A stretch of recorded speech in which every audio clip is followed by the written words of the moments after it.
Race to Remember 2024, mag-i-enjoy kaya sila sa ahon na 14 kilometers at dito nga natin malalaman at dalawa na lang yung ating naiwan.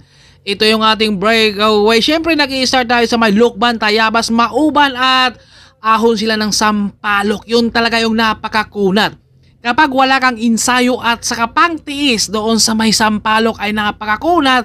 Kaya grabe yung ating mga 55 above category, wala pa rin kupas kundi nasa dugo na talaga to nila. Kumbaga marami rin to sila. Yun nga lang, dalawa na lang yung ating natira. Ito na yung ating breakaway. Kasama rito Sir Alex Bilan, ang Time Excellent Doodles at saka si Ri. Kumbaga pati si Boss Hammer ay naiwan rin siya rito. Grabe yung ating mga maintain rin nila dito ha. Kumbaga napakabigat rin dahil nagme-maintain sila dito ng 33. KBH, kumbaga matulin pa rin yan para sa kanilang mga edad kundi wala pa rin mga kupas to. Grabe, kahit malamig ang panahon pero nag-iinit din sila. Kumbaga ang iniisip nila dito na hindi na sila madidikitan rin ng ating grupo, kaya ito ay tuloy-tuloy na dito. Yung ating dalawang breakaway, talaga grabe sila ha? Kapag wala kang ensayo doon sa may Sampaloc at lalo na kapag wala kang pang-ahon at pang-tiis, mahihirapan ka talaga makakausad. Ito, nasa harapan si Ray.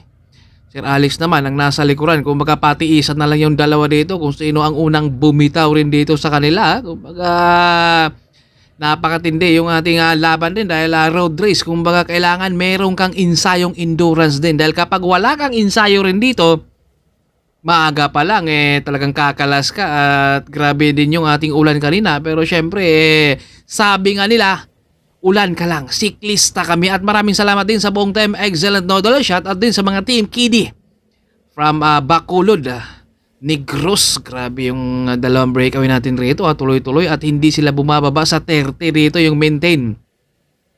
Ang iniisip nila dito na hindi na sila madidikitan ng ating grupo, kaya ito ay tuloy-tuloy na sila dito. Mahirap nang maabutan dito yung ating dalawang breakaway. Flat na lang yung ating kalaban rito, kaya abangan natin to sa ating finish line kung sino ang unang tatawid. Siyempre kumbaga sa huling guhit talaga sila magkakaalaman dahil kapag magkakaiba kayo ng jersey talagang re-remati talaga yan. At si Ray ang nasa harapan, Sir Alex na nandito sa likuran, no? Kumbaga patiisan yung dalawa dito kung sino ang unang bumitaw. At maraming salamat din kay Sir Edmi Bardolazo. Kumbaga grabe din yung ating ulan kanina. Pero syempre ay tuloy pa rin kaya dahil nandito na tayo sa may Lukban At ito ay recover na muna sila rito. Kailangan mo rin magre-recover din dahil kanina doon sa ahon grabe yung mga tiis talaga nila Kumbaga kailangan meron ka talagang ensayo dahil kahit hindi kayo magkakabanatan, yung sa ahon pa lang talagang kusa ka talagang aatras doon kapag wala ka talagang pang-taste din. Ito, malapit na tayo sa ating finish line at nililingon na dito ni Sir kung meron pa bang naghahabol, pero wala na siyang nakikita dito kaya ito ay kampante na dito si Sir. At siyempre tahimik na muna dito sa likuran, no? Grabe yung mga diinan pa nila dito matulin, parang kulang pata to sa ahon sila at chillax na chillax lang. Ito si Renan dito sa harapan, no? Kumbaga maning-mani lang nila. Pero kapag wala tayo mga ensayan ay hindi pa rin natin kaya yan, no? Matining pa rin yung mga sipa ng ating dalawa dito sa ating breakaway.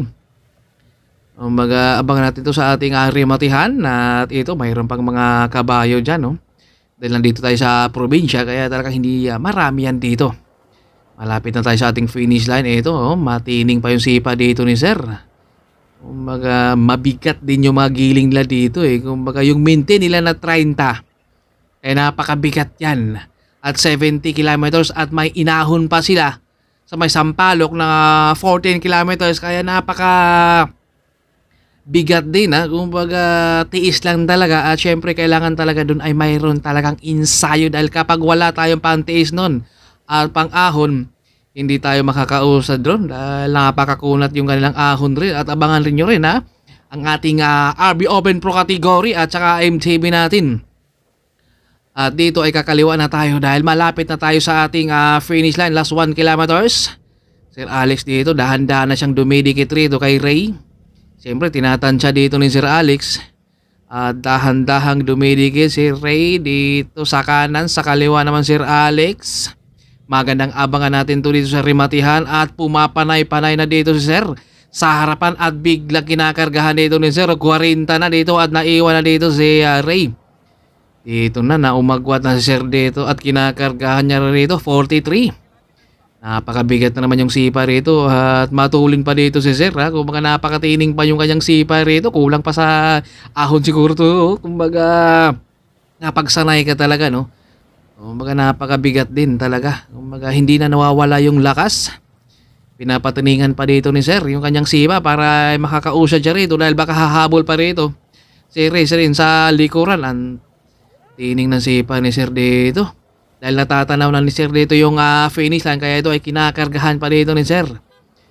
Ang bigat na mga giling dito.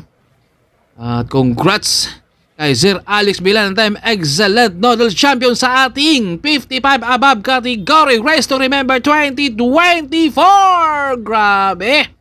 Wala pa rin kupa si Sir ha. Kumbaga patiisan silang dalawa eh. Kumbaga doon talaga sila sa ahon.